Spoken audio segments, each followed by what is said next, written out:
নমস্কার বন্ধুরা, আমার নতুন আরেকটি ভিডিওতে তোমাদের স্বাগত জানাই। আজ আমি বানাতে চলেছি বাইরে থেকে মুচমুচে আর ভেতর থেকে একদম সফট আর স্পঞ্জি পাকা কাঁঠালের বড়া। যারা পাকা কাঁঠাল খেতে চায় না তাদের একবার বানিয়ে খাইও, দেখবে বারবার খেতে চাইবে। তো চলুন শুরু করা যাক। এখানে আমি 4 কোয়ার মতো পাকা কাঁঠাল নিয়েছি আর নিয়েছি গোবিন্দভোগ চাল। এই চালটিকে আমি 2 ঘন্টা আগে ভিজিয়ে রেখেছিলাম। এবার মিক্সিং বাটিতে এই চালগুলোকে নিয়ে নিচ্ছি আর সামান্য জল দিয়ে এটির একটি পেস্ট তৈরি করে নেব। এরপর কাঁঠালের কোয়ার বীজগুলোকে বের করে নিয়ে ভেতরটাকে ভালো করে পরিষ্কার করে নেব। ভেতরের যে এই অংশটা থাকে এটি খেলে অনেক সময় কিন্তু পেট ব্যথা করে, তাই কাঁঠালের ভেতরেরটা ভালো করে পরিষ্কার করে নিতে হবে। চালের পেস্টটি কিন্তু এখন সুজিদানার মতন আছে। এবার ওই কাঁঠালের কোয়াগুলোকে ওই চালের গুঁড়োর মধ্যে দিয়ে আর একটা স্মুথ ব্যাটার তৈরি করে নেব, একদমই স্মুথ হবে। এবার এতে দিয়ে দিচ্ছি 2 চামচের মতো চিনি আর হাফ কাপ মতো ময়দা। এবার এই উপকরণগুলোকে ভালো করে মেশাতে হবে। এবার এই উপকরণগুলোকে চামচের সাহায্যে ভালো করে মিশিয়ে নিচ্ছি।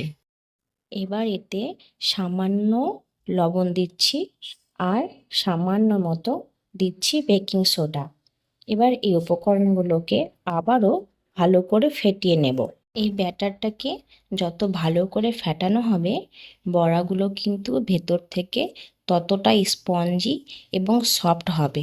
এবার এটাকে আমি 10 মিনিটের মতন রেস্টে রেখেছিলাম। তারপরে আবারও আমি এটাকে ভালো করে ফেটিয়ে নিচ্ছি। দেখো এটা একটি ঠিক কনসিস্টেন্সিতে চলে এসেছে। এবার কিন্তু এটা বড়া ভাজার জন্য একদম পারফেক্ট হয়ে গেছে। এবারে কড়াই গরম করে তাতে আমি সাদা তেল দিয়ে দিচ্ছি আর একটি বড়া ছেড়ে দেখছি যে তেলটা ঠিক মতন গরম হয়েছে কিনা।